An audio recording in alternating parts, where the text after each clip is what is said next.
ظلمنا أنفسنا وإن لم تغفر لنا وترحمنا لنكونن من الخاسرين ربنا آتنا في الدنيا حسنة وفي الآخرة حسنة وقنا عذاب النار رب ارحمهما كما ربياني صغيرا রব্বুল আলামিন বিশাল আসমানের নিচে জমিনের উপরে আল্লাহ তাআলা তাকায় দেখো বরজাপুরের জমিনে তোমার পাগল বান্দা গোলাপ কোরআনের আকর্ষণে কোরআনের মুহাব্বতে আল্লাহ তাআলা কোরআনের মাজলিসে বসে গেছেন। ও মাবুদ আল্লাহ তাআলা জানি না কার জানি জনম দুঃখিনী গর্ভধারিণী মা অন্ধকার কবরে চলে গেছে রে আল্লাহ। মাবুদ জানি না কার জানি কলিজার টুকরা আব্বা দুনিয়ার বুকে নয়। মা কত কষ্ট করে আমাদেরকে লালন পালন করেছে, 10 মাস 10 দিন আমাদেরকে গর্ভে ধারণ করেছে, বহন করেছে। রব্বুল আলামিন আল্লাহ তাআলা প্রসব বেদনা সহ্য করে আমাদেরকে দুনিয়ার আলো দেখাইল। ও মাবুদ শুধু তাই নয়, বুকের সাদা রক্ত পান করিয়ে আমাদেরকে কত সুন্দর করে যত্ন করে লালন পালন করলো। কনকনে শীতের মধ্যে মায়ের বুকের উপরে পেশাব করে দিয়েছি, মায়ের বামে পেশাব করে বিছানা ভিজিয়ে ফেলেছি। মা বাম পাশ থেকে ডান পাশে নিয়ে এসেছে যেন কলিজার টুকরা সন্তানের কষ্ট না হয়, ঠান্ডা না পায়। রব্বুল আলামিন অবশেষে ডান পাশেও পেশাব করে দিয়েছি। জনম দুঃখিনী মা, এত আদরের মা বুকের উষ্ণতা দিয়ে আমাদেরকে সারা রাত নিজে না ঘুমিয়ে আমাদেরকে ঘুম পাড়িয়েছে। মাবুদ কার জানি জনম দুঃখিনী মা নাই, আল্লাহ 5খানা কাপড় নিয়া ওই অন্ধকার কবরের মধ্যে ঘুমায়া গেছে রে আল্লাহ। মালিক বাবা কত আপন, ভালো কোনো খাবার নিজে খায় নাই, সন্তানকে খাইয়েছে। ও মাবুদ নিজে ভালো পোশাক পরে নাই, সন্তানকে পরিয়েছে। ও মালিক কোনো কেউ হাতে কোনো কিছু ভালো খাবার দিলে নিজে খায় নাই, কলিজার টুকরা সন্তানের কথা স্মরণ করে হাতের মধ্যে অমনি রেখে বাড়িতে এসে সন্তানের হাতে দিয়ে মুখের দিকে তাকিয়ে থেকে সন্তানের খাওয়া দেখেছে। মালিক অমন কলিজার টুকরা ধরে আব্বা জান নাই, ওই আব্বার কবরখানি তুমি আল্লাহ জান্নাতের বাগান বানায় দাও। কেমন করিয়া ঘুমায়া রইলা মারে, কেমন করিয়া ঘুমায়া রইলা আব্বা, একবার ফিরা কবু আইলা না। বছরের পরে বছর গেল মাগো, তোমার মুখখানা একবার দেখলাম না। আল্লাহ এমন বাবা অন্ধকার কবরের মধ্যে ঘুমায় গেছে আল্লাহ, যেই বাবারা সন্তানকে লেখাপড়া করিয়েছে, ভালো কোনো খাবার খাইতে পারে নাই, চড়াই কাজ করেছে, জমিনে কাজ করেছে, আজ সন্তান বড় চাকরিজীবী হয়েছে, ধনী হয়েছে।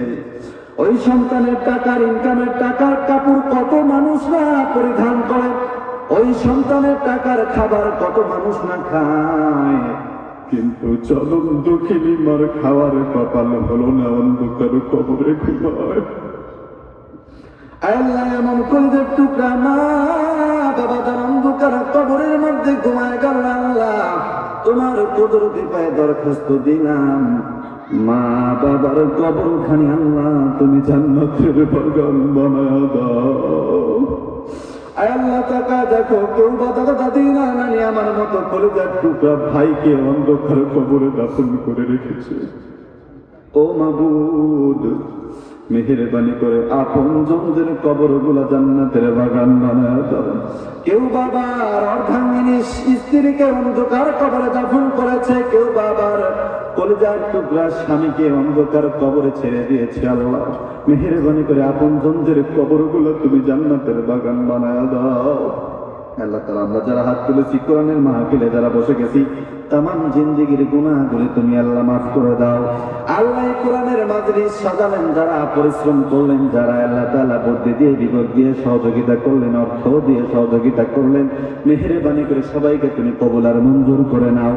আল্লাহ তাআলা বজরাপুরের মুসলিম যুব সমাজ, আল্লাহ তাআলা ওরা অনেক পরিশ্রম করেছে, মেহেরবানি করে ওদেরকেও তুমি কবুল আর মঞ্জুর করে নাও। কাল কিয়ামতের ময়দানে মুসিবতের সময় মাহফিলকে তুমি নাজাতের ডান পাশেও পেশাব করে দিয়েছি। জনম দুঃখিনী মা, এত আদরের মা, বুকের উষ্ণতা দিয়ে আমাদেরকে সারা রাত নিজে না ঘুমিয়ে আমাদেরকে ঘুম পাড়িয়েছে। মাবুদ, কার জানে জনম দুঃখিনী মা নাই, আল্লাহ পাঁচখানা কাপড় নিয়া ওই অন্ধকার কবরের মধ্যে ঘুমায়া গেছে রে আল্লাহ। মালিক, বাবা কত আপন, ভালো কোনো খাবার নিজে খায় নাই, সন্তানকে খাইয়েছে। ও মাবুদ, নিজে ভালো পোশাক পরে নাই, সন্তানকে পরিয়েছে। ও মালিক, কোনো কেউ হাতে কোনো কিছু ভালো খাবার দিলে নিজে খায় নাই, কলিজার টুকরা সন্তানের কথা স্মরণ করে হাতের মধ্যে অমনি রেখে বাড়িতে এসে সন্তানের হাতে দিয়ে মুখের দিকে তাকিয়ে থেকে সন্তানের খাওয়া দেখেছে। মালিক, অমন কলিজার টুকরা ধরে আব্বা জান নাই, ওই আব্বার কবরখানি তুমি আল্লাহ জান্নাতের বাগান বানায় দাও।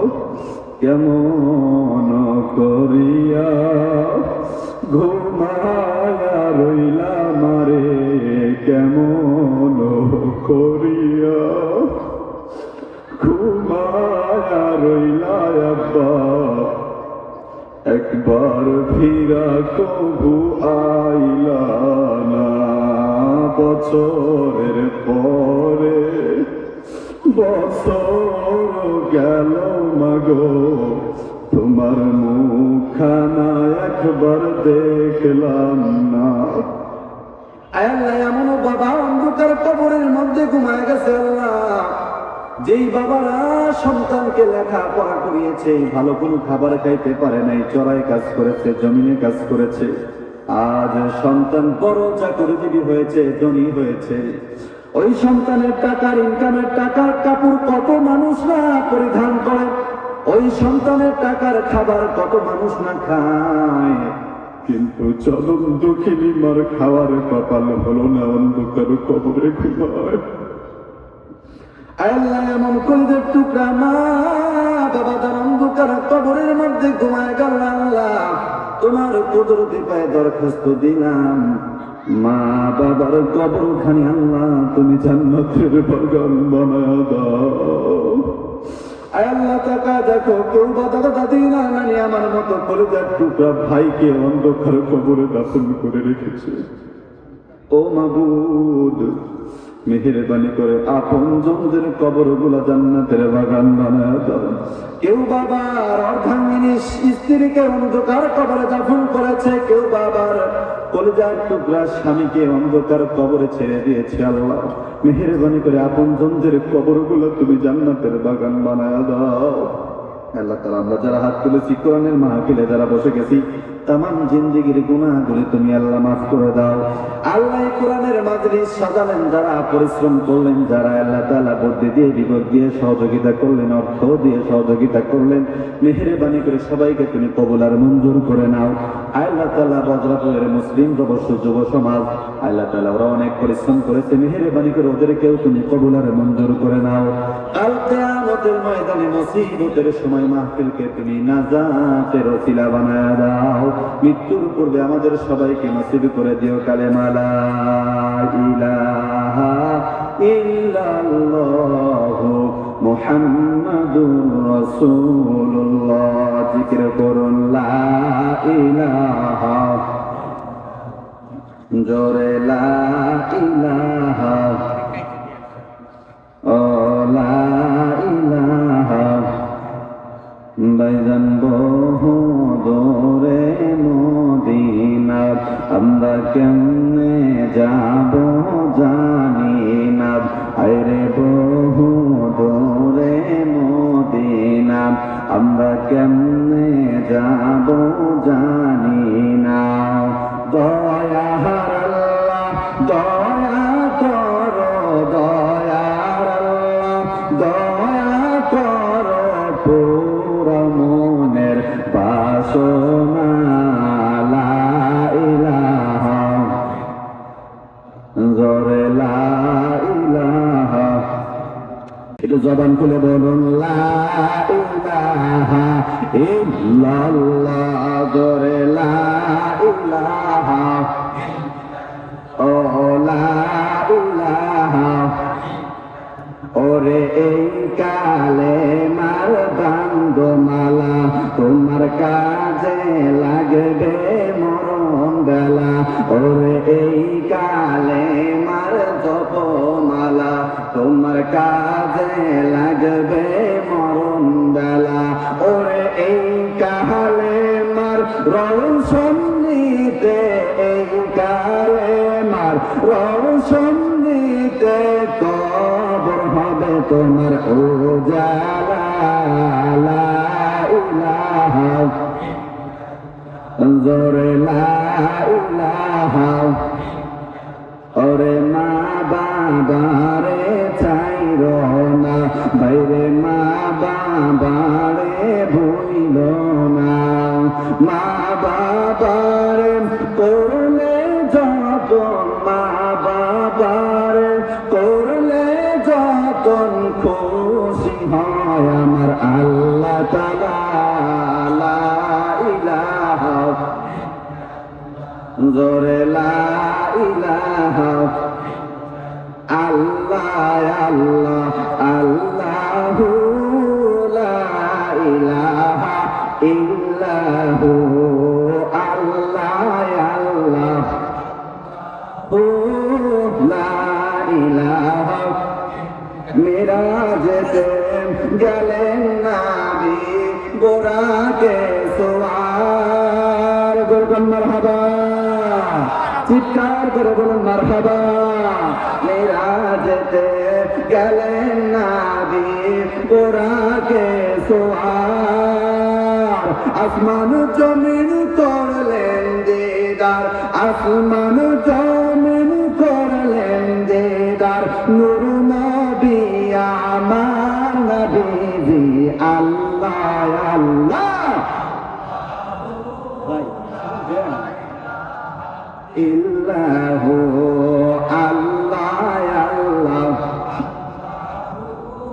লা ইলাহা। মুক্তাতে সাফরিয়া নবী মদিনাতে যায়, জোরে বলুন মারহাবা। এইটা তো হবে না, আরো জোরে বলুন মারহাবা। মুক্তাতে সাফরিয়া নবী মদিনাতে যায়, জন্মভূমির মায়ায় নাবি, জন্মভূমির মায়ায় নাবি, ফিরে ফিরে সায় নবীজি, আল্লাহ আল্লাহ লা ইলাহা ইল্লাহু, আল্লাহ আল্লাহ ইল্লাহু, আল্লাহ আল্লাহ। উম্মতের লাগিয়া নবী কেন্দে যারে যার দুর্বল মারহাবা উম্মতের লাগিয়া নবী কেন্দে যারে যার রোজ হাসরে কাঁদবেন নবী রোজ হাসরে কাঁদবেন নবী উম্মত গুনাহগার নবী আল্লাহ আল্লাহ ও ইল্লাহু আল্লাহ আল্লাহ লা ইলাহা ইল্লাল্লাহ মুহাম্মাদুর রাসূলুল্লাহ সকলে পড়ুন সাল্লাল্লাহু আলাইহি ওয়াসাল্লাম আরেকবার জবান খুলে বলুন সাল্লাল্লাহু আলাইহি ওয়াসাল্লাম দরুদ পড়তে কষ্ট হয় আল্লাহর নবীর উপর যদি কোনো মুসলমান যদি কোনো আল্লাহর বান্দা মুমিন বান্দা একবার বিশ্ব নবী তো জাহানের বাদশাহ নবী কামলিওয়ালার উপর একবার যদি মুহাব্বত নিয়ে দরুদ পড়ে আমার আল্লাহ রাব্বুল আলামিন তার আমলনামায় 10টা মর্যাদা দান করে দেয় যেরকম সুবহানাল্লাহ আল্লাহ 10টা গুনাহ মাফ করে দেয় যেরকম সুবহানাল্লাহ মুসলমান আল্লাহর নবী তো জাহানের বাদশাহ নবী কামলিওয়ালা সকল বলুন সাল্লাল্লাহু আলাইহি ওয়াসাল্লাম আল্লাহর নবী দোজাহানের বাদশাহ নবী কামলিওয়ালা মসজিদের নববীর পাশে কাঁচা মসজিদ তখন আপনাদের মতো এইরকম ছাদ করা টাইলস করা মসজিদ হয় নাই এসি লাগানো হয় নাই অমন মসজিদের পাশে আল্লাহর নবী দোজাহানের বাদশাহ নবী কামলিওয়ালা সাহাবীদেরকে নিয়ে একটু হাঁটাহাঁটি করছেন শীতের সময় সবজিগুলো কেবলমাত্র উকিয়ে দিয়েছে মৃদু মৃদু রোদ অমন সময় বিশ্ব নবী দোজাহানের বাদশাহ নবী কামলিওয়ালা নবী মুহাম্মদ অমন সময় সাহাবীদেরকে নিয়ে মসজিদের পাশে একটু হাঁটাহাঁটি করছেন সাহাবীরা ডাক দিয়ে বলে ইয়া রাসূলুল্লাহ ইয়া হাবিবাল্লাহ নবী গো তাকা দেখেন আকাশের মাঝে কি দেখা যায় এর সাহাবীরা কি দেখা যায় আল্লাহর নবী দেখতে পেলেন আকাশের মধ্য দিয়া একদল মৌমাছি গনগন গনগন করে বন বন গনগন করে উড়ে যায় যেরকম মারহাবা আল্লাহর নবী দোজাহানের বাদশাহ নবী কামলিওয়ালা দেখলেন মৌমাছি যখন উড়ে যায় মৌমাছি যখন দল বেঁধে ওড়াউড়ি করে তখন দেখা যায় মৌমাছির দলের থেকে ওড়ানোর সময় একটা ভন ভন ভন ভন আওয়াজ বলতে হয় কি হয় না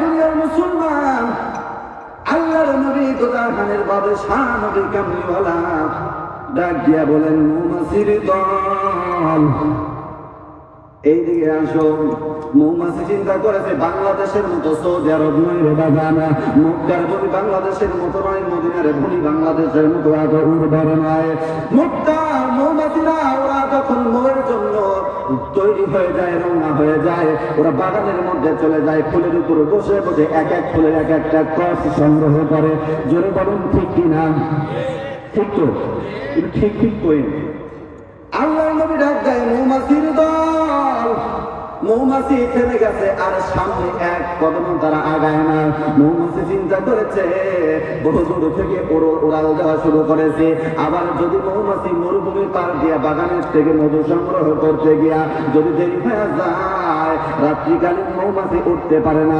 বৃষ্টির সময় মৌমাছি উঠতে পারে না কুয়াশাচ্ছন্ন হলে মৌমাছি উঠতে পারে নাকি মৌমাছি উঠতে পারে না চিন্তা করা শুরু করে দিছে কি করা যায় আল্লাহর নবীর কথা শুনবো নাকি আমরা মধু আরোহণের জন্য যাব বরং তো এই দৃশ্য দেখেন কে আল্লাহ রাব্বুল আলামিন ডাক দিয়ে বলে মৌমাছির দল এত বড় স্পর্ধা কে তোমার দিয়েছে আল্লাহর নবী দোজাহানের বাদশাহ নবী কামলিওয়ালা সাইয়্যিদুল কাউনাইন সাইয়্যিদুল মুরসালিন খাতামুন নবিয়্যিন নিয়ে না। আমার নবী তোমার ডাক দিয়েছে, তুমি এমন নবীর ডাকে সাড়া দিবে কি দিবে না, যাবে কি যাবে না, তুমি চিন্তা করা শুরু করে দিয়েছো। শুনে রাখো মৌমাছি, আমার নবীর যদি আমি আল্লাহ সৃষ্টি না করতাম, তোমার মতো ক্ষুদ্র পানি মৌমাছিরেও আমি সৃষ্টি করতাম না। জোরে জোরে বলা যাবে নাকি সুবহানাল্লাহ। এমন নবীর উম্মত আমরা, এই নবীর উম্মত হতে পেরে আপনারা খুশি না রাজা?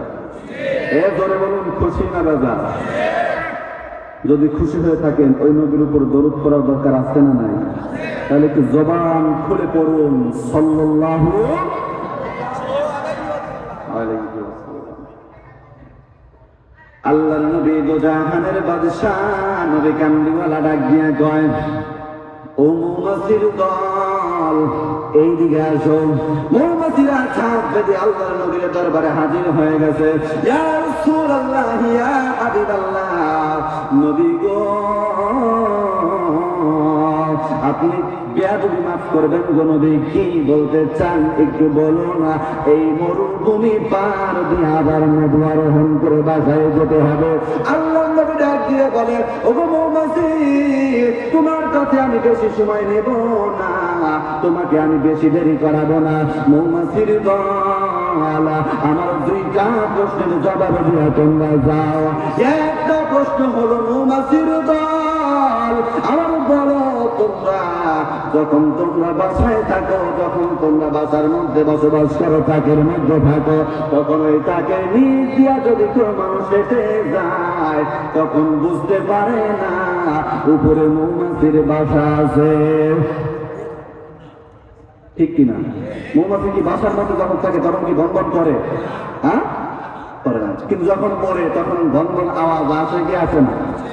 আল্লাহ নবী ডাক দিয়ে বলে, ও মৌমাছির দল, যখন তোমরা বাসায় থাকো, তখন বাসার নিচ দিয়া মানুষ গেলে বুঝতে পারে না যে এইখানে মৌমাছির বাসা আছে, ততক্ষণ পর্যন্ত তাদের চোখে না পড়ে। ঠিক কিনা? ও মৌমাছির দল, আমারে বলো বলো বলো বলো মৌমাছি বলো, তোমরা যখন ওড়াল দাও তখন কেন বনবন বনবন আওয়াজ আসে? তোমাদের মতো প্রাণী মশা চলাচল করে, সব সময় আওয়াজ হয় না। মশা ইচ্ছা করলে আওয়াজ করে, আবার ইচ্ছা করলে নাও করে। মাছিও চলাচল করে, ওই মাছির অনেক প্রকার জাতি আছে, একদল মাছি আছে মৌমাছির সমান। কথা বলেন ঠিক কিনা? যেরকম ঠিক কিনা? মৌমাছি যখন উড়াল দেয় তখন বনবন বনবন শব্দ পাওয়া যায় না। মৌমাছির দল, আমারে বলে দাও, তোমরা যখন উড়াল দাও তখন কেন বনবন বনবন আওয়াজ আসে? দ্বিতীয় নম্বর প্রশ্ন, ও মৌমাছির দল, আমারে বলে দাও, তোমরা যখন ফুলের উপর বসো, এক একটা ফুলের থেকে এক একটা ফুলের কষ তোমরা সংগ্রহ করো, তিতা ফলের ফুলের উপর পড়ো, সমস্ত ফুলের কষ তো মিষ্টি হয় না। ফুলের তিন ধরনের কষ হয়, এক ধরনের কষ হয় মিষ্টি, আবার এক ধরনের কষ হয় তিতা, আবার এক ধরনের কষ হয় টক। এই যে বিচিত্র ফুলের থেকে তোমরা মধু নাও, বিচিত্র ফুলের থেকে মধু নেওয়ার পর, বিচিত্র মধু কষ নেওয়ার পর একটা তিতা, একটা তেতো, একটা মিষ্টি, একটা টক, এমন বিচিত্র প্রকারের স্বাদের কষ নেওয়ার পর যখন তোমরা চাকে ফিরে যাও, তোমাদের চাক থেকে যখন মধু সংগ্রহ করা হয়, তখন আমরা তিতাও পাই না, টকও পাই না, শুধুই মিষ্টি পাওয়া যায়। চিৎকার করে বলুন ঠিক কিনা? মৌমাছির দল, ও মৌমাছি, বলে দাও, কেন তোমাদের চাক থেকে তিতা মধু পাওয়া যায় না, আবার টক মধু কেন পাওয়া যায় না, শুধু মিষ্টি কেন পাওয়া যায়? দুইটা প্রশ্নের জবাব দিয়া তোমরা মধু আরোহণে চলে যাও। জবান করে বলা যাবে নাকি সুবহানাল্লাহ? দুইটা প্রশ্ন জানার দরকার আছে না নাই? ভেতরে বলুন আছে না নাই? যদি প্রশ্নের জবাব শুনতে চান তাইলে তা বুঝতে পারছেন। তার আগে একটু আমরা কোরআন থেকে আলোচনা শুনবো, যেহেতু বাইতুল আমাল যুব সমাজের উদ্যোগে তাফসিরুল কোরআন মাহফিল। তাফসির মানে হচ্ছে সর্বপ্রথম যে অর্থটা আমি বলবো,